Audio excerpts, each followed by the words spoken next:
coming to you from a kitchen in Wisconsin, southeastern Wisconsin to be exact. I have returned to do some kind of booktube thing. I never thought I would ever actually do any sort of booktubing. Just because I'm such a voracious booktube viewer, I just didn't feel like I really had anything to contribute to the conversation exactly. And also, my reading is I'm a librarian, so my reading is very spotty because I'm working all the time and I'm talking about books, but it's 40 plus hours, plus I'm running a library radio station. And I have 5 kids and a lot of pets, a lot of animals. They're around here somewhere. But anyway, I'm sure eventually a cat will come by and show you their tush. That's what they do when you're talking to a camera, a phone in this case. Anyway, here I am doing. I try to do one a week. I'm going to see if I can squeeze in one a week. And what's nice is I think this will actually probably get me to read more. And I guess isn't that really the goal of all of this? So beyond my Star Trek activities this summer, I thought I would do something else. Do something that's not wholly, H-O-O, but W-H-O-L-L. Wholly my own. This isn't a challenge, but you can join me if you like. I mean, or don't. I know someone who won't, and that is our patron saint of BookTube, Steve Donahue, because if memory serves, he despises this author. He loathes this author. I think if you stopped him on the street and said, "Hey, Steve, what did you think of Slaughterhouse-5?" He would say, without missing a beat, without taking a breath, he would retort, "It stinks." But I should talk about my relationship with Kurt Vonnegut Jr. I discovered him, I think, in my late 20s, and read him into my early 30s. This is about the time I was getting married, which is a precursor to my divorce, marriage. It was a perfect time in my life, I think, to hear Mr. Vonnegut's message, which I think ultimately, I believe he said in various interviews, if you need an overarching theme for all of my books, it's God damn it, you have to be kind. I like that. I like that message. It's a good message, it's fine. So, and just the way he went about his business and wrote his books. Now, dialing back to Steve Donahue, which we always should because he loves that. He loves when we dial back to him. Right, so I'm going to do that. He's not exactly wrong when he said that Vonnegut stinks. These are not normal books. They're not, narratively, they're a bit jangled up. Kind of a mess.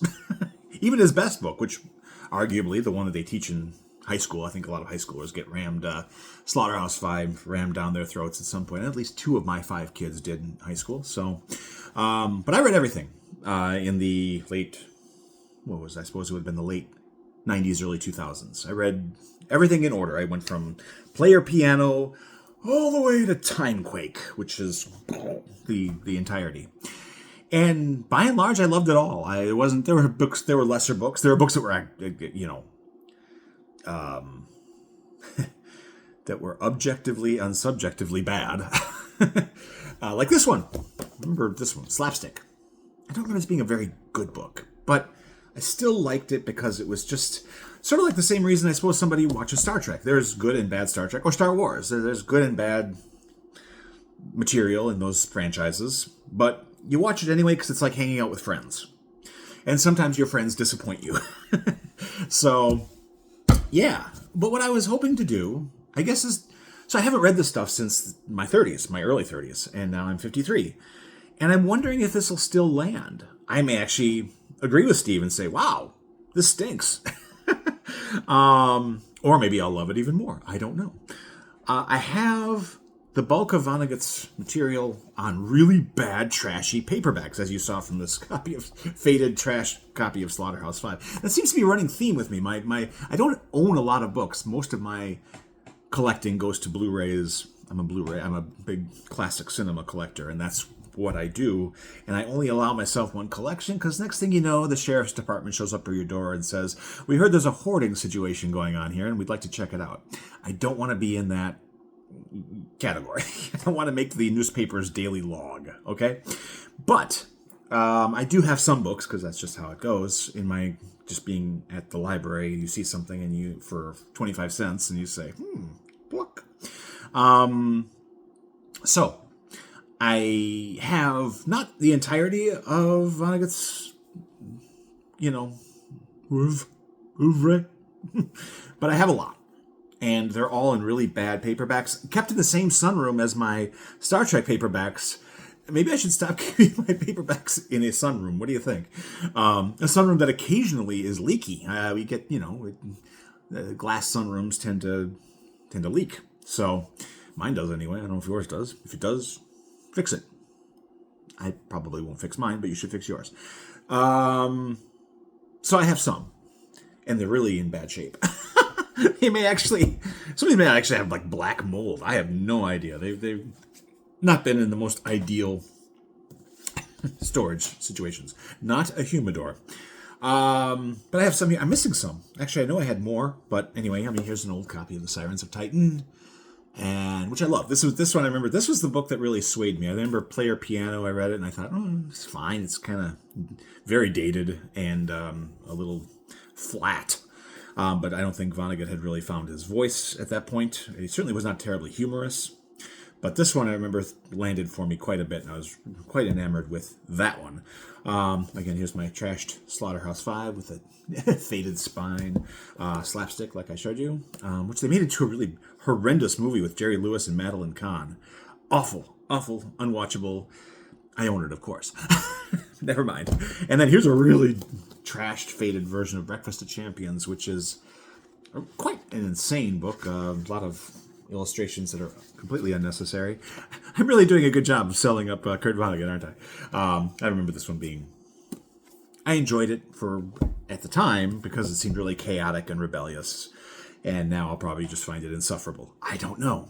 Anyway, I am going to start this week with Player Piano, and we'll see how I feel about that. But I'm going to go in order again and reread the Kurt Vonnegut line. And feel free to join me if you like. They're very quick books. They don't really require a ton of time.